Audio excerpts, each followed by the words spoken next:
Hello, Suki! For today's video, gawa po ulit tayo ng po-order. At ayan nga, inuuna na namin yung spaghetti kasi ito yung unang pipikapin ng customer kasama may kasama din po itong ibang menu, mga Suki.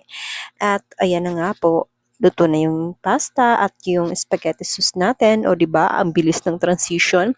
And for the prito-prito na din yung ibang persons dito sa kusina, mga Sukis. Ayan na nga, simulan na namin yung lumpia, itong ating chicken fillet at yung ating fried chicken ay isinasalang na din. Dapat talaga marami kang lutuan dito sa kusina.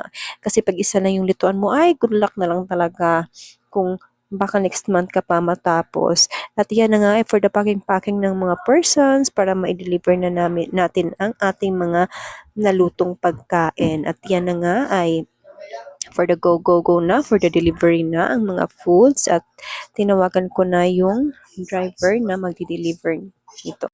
At yan lamang po. Salamat po sa panonood.